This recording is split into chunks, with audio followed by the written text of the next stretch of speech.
will move forward together. And we're going to take the White House. Thank you so very much. As President Obama and Governor Mitt Romney make their way through the battleground states, one presidential candidate came here to Oakland, California to talk about a special issue in her campaign. Who pays for this failed system of endless war, endless debt, and endless death? Pot smokers! We caught up with domestic goddess turned presidential candidate Roseanne Barr during a town hall meeting at America's first cannabis college. Locking up your own tax base is simply stupid. When the prison military-industrial complex is closed down, then we'll be able to grow hemp, which will save all of our assets. What made you decide to run for president? Same thing that made me want to do a sitcom.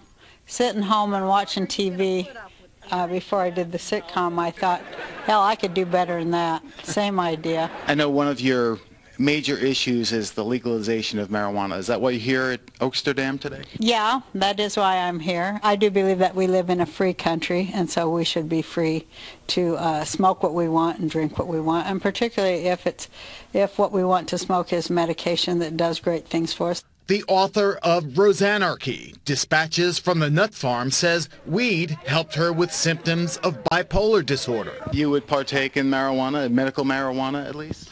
I have a prescription for medical marijuana. I'm a proud user of medical marijuana, but I think that marijuana should be legalized all the way. You know, marijuana in California is $1 billion industry, and we need those taxes for schools and the other programs they're cutting. After failing to gain the nod from California's Green Party, Roseanne was nominated by the Peace and Freedom Party, founded in Los Angeles during the 60s anti-war movement.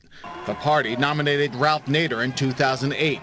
Marijuana helps us to resist mind control, and it is the most effective weapon against that. Without mind control, the people would demand representational government that works for, not against, their life, liberty, and pursuit of happiness. Once a safe haven in California's thriving medical marijuana industry, Amsterdam taught thousands of students cultivation and grew medical marijuana until a federal crackdown in April. The college is now struggling to keep their doors open. They took everything but the office furniture, so they really brought the school to its knees. But fortunately, they also managed to disassociate the school from any of the other marijuana businesses. So now we are simply a First Amendment fight. So we can now do things and work with people that we were never able to do before. Tell me about having Roseanne here after all this happened at Amsterdam University. Well, the war goes on, and we have more people coming out for legalization every day. We just had 3 presidents of South American countries at the United Nations this week call for legalization. So I think things are going our way more than ever. We have 3 states that have, Oregon, Washington, and Colorado, that have it on the ballot this year. So we're real hopeful. How would life be different under Roseanne Barr's administration? Well, it would make a lot more sense, I'll tell you that. I would have pot legal, and I would immediately make war illegal and the business of war illegal. War profiteering is ridiculous, shameful. Tell me about your opinions of President Obama and candidate Mitt Romney. I think they're both irrelevant to the majority of the American people. They work for the same guys. And I think the American people have the right to vote for a party not owned by bankers, and that's another reason why I'm running for president. So she's serious about this? Well, she's serious enough to have gotten onto the ballot in at least Florida.